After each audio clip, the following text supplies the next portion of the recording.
కానీ సూపర్ 6 మాత్రం బ్రహ్మాండంగా దీన్ని బేస్ చేసుకొని అసలు ఇంటింటికి తిరిగి మొత్తం అవి పెట్టి ఇవి పెట్టి రకరకాలుగా చేసినమాట.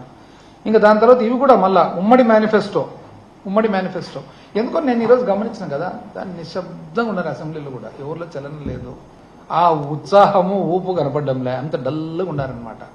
ప్రజాగలం ఎందుకు ఇంకా ఇవన్నీ కదా, ఈ ప్రజాగలం దీంట్లో ఏమేమి ఇచ్చినారో మరి, దాంట్లో కూడా ముందు మాట తర్వాత ఫస్ట్ చాలా ఉన్నాయి లోపల. ఫస్ట్ స్టార్టింగే సూపర్ 6 యువతకు 20 లక్షల ఉద్యోగాలు, నెలకు 3,000 నిరుద్యోగ భృతి వచ్చింది ఎవరికన్నా. స్కూల్కు వెళ్లే ప్రతి విద్యార్థికి ఏడాదికి 15,000, ఇంతవరకు అయితే ఎవరికి రాలే, ఓసారి బడ్జెట్లో పెట్టి కూడా. ప్రతి రైతుకు ఏటా 20,000 ఆర్థిక సహాయం, ఇంతవరకు ఎవరికి రాలే, ఇంతకుముందు బడ్జెట్లో పెట్టి కూడా. ప్రతి మహిళకు నెలకు 1,500 రూపాయలు 19 సంవత్సరాల నుంచి 59 సంవత్సరాల వరకు. ఆడవాళ్ళు అయితే ఎంత ఉత్సాహంగా ఉన్నారో వాళ్ళు. మాతో నిజం చెప్పాలంటే ఎన్నో పనులు చేసి ఎంతో బాగుండి ఎంతో బాగా పలకరించే వాళ్ళు కూడా ఆ టైం వచ్చేటప్పటికి అందరికి తల ఇట్లా దింపుకుంటుంటారు అనమాట. ఎందుకంటే 15,000. మహిళలకు ఉచిత బస్సు ప్రయాణం ఇంతవరకు రాలే. 3 గ్యాస్ సిలిండర్ దాంట్లో ఒకటి వచ్చింది, చూద్దాం.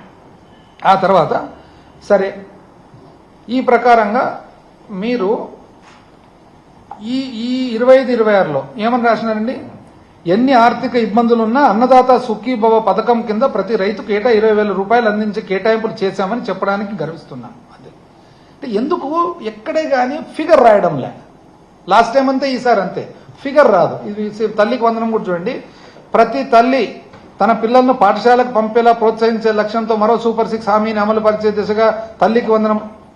ఇప్పుడు నిజం చెప్పాలంటే ఇది అమలు చేసేది కానీ కరెక్ట్ ఉంటే గాన ఎంత గర్వంగా నేను 12,450 కోట్లు కేటాయిస్తున్నాను అధ్యక్ష, గర్వంగా ప్రతి ఒక్కరికి ఇన్ని లక్షల మందికి రేపు పొద్దున ఇవ్వబోతున్నాం సో అండ్ సో నెల అంటాం కదా, అది రాదు.